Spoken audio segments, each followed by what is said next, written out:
যখন খুনি হাসিনা যখন পালাইছে এটা শোনার পরে সাথে সাথে আমরা ওখানে 2 রাকাত নামাজ পড়ছি। 2 রাকাত নামাজ পড়ে আল্লাহ শুকরিয়া আদায় করছি। এরপর আমরা সবাই গণভবন অভিমুখে রওনা দিচ্ছি। এবং এরপর আপনারা দেখতে পাইছেন এর আগ পর্যন্ত আমি সবসময় পেছনে ছিলাম, কখনো সামনে আসি না। 5 তারিখ প্রথম যে প্রেস কনফারেন্স হয় ওই প্রেস কনফারেন্সে আমি সামনে ছিলাম, একসাথে আমরা সবাই একসাথে ছিলাম, একসাথে চ্যানেল 24 অফিসে একসাথে ছিলাম। তখন থেকে মূলত আমি একসাথে সামনে আসি। এর আগ পর্যন্ত সবসময় আমরা কোঅপারেশন করছি সব জায়গা থেকে এবং একসাথে আমরা কাজ করেছি। ভাই না চাইলেও কিছু পলিটিক্যাল প্রশ্ন চলে আসতেছে আর কি। একটা প্রশ্ন আপনার কাছে করতে চাই যে এই আন্দোলনের মাধ্যমে একটা গুরুত্বপূর্ণ বিষয় সামনে আসবে যে তরুণদের রাজনৈতিক সচেতনতা।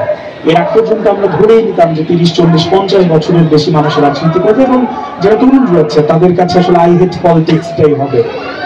এর মাধ্যমে যখন নতুন কেউ এলো, এরপরে 5 আগস্টের পরের পরিবর্তিত পরিস্থিতিতে আমরা নতুন রাজনৈতিক দল দেখতে পাচ্ছি। দলের কথা যেমন আজকে অন্তর্বর্তীকালীন সরকার থেকে তথ্য উপদেষ্টা পদত্যাগ করেছেন, তিনি নতুন একটা দলে অংশগ্রহণ করবেন। আপনার কি মনে হয় যে আসলে এই গত 16 বছরে যেসব পরিবর্তন হয়েছে তার মধ্যে কি এটা একটা ইতিবাচক পরিবর্তন কিনা যে তরুণরা রাজনীতি সচেতন হয়ে উঠেছে?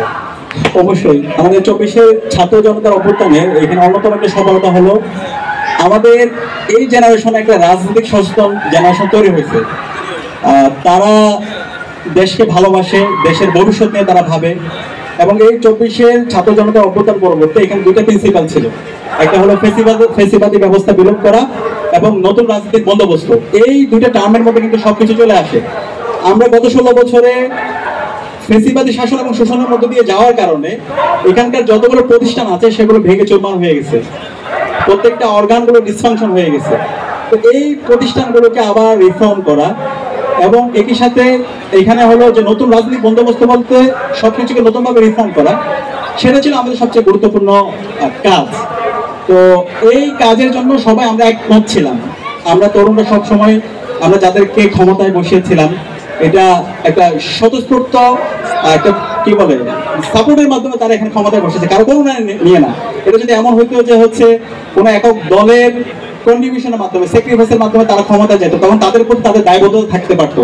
অথবা কোনো যদি ফরেন ফোর্সের সহায়তা নিয়ে তারা যদি ক্ষমতা যেত তখন তাদের প্রতি দায়বদ্ধ থাকতো। কিন্তু ছাত্র জনতা জীবন দিয়ে তাদেরকে ক্ষমতায় বসিয়েছে।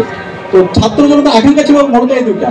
ফেসিবাদের যেই বীজ এখানে বপিত হয়েছে, যে ব্যবস্থাগুলো এখানে তৈরি হয়েছে, প্রতিষ্ঠানগুলো যে ভেঙে চুরমার হয়ে গেছে, এগুলোকে নতুনভাবে রিফর্ম করা, এই জায়গায় রেডিক্যাল চেঞ্জ নিয়ে আসা, একটা বিপ্লবী সরকার হওয়া, বিপ্লবের একটা প্রোক্লেমেশন, একটা ডিক্লারেশন হওয়া এবং নতুন রাজনৈতিক বন্দোবস্ত। যে আমরা আগে দেখতে পেয়েছি এখানে আদারিং এর রাজনীতি, এখানে যে ডিহিউম্যানাইজেশনের পলিটিক্স, এখানে যে ইসলাম ফোবিয়া, এখানে ইসলামকে সবসময় সাংঘর্ষিক দেখানো হয়েছে।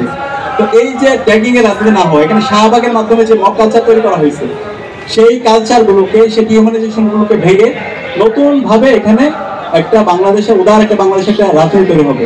তো সেই প্রত্যাশার আলোকে আমরা আমাদের যারা উপদেষ্টা ছিল, তরুণ অ্যাডভাইজার ছিল, আমরা তাদের থেকে সেই প্রত্যাশা করেছিলাম এবং অন্তর্বর্তী সরকার থেকে আমাদের সেই প্রত্যাশা ছিল। কিন্তু কেন হয় নাই সেটা নিয়ে আমাদের এখন পর্যালোচনা হওয়া উচিত। আমরা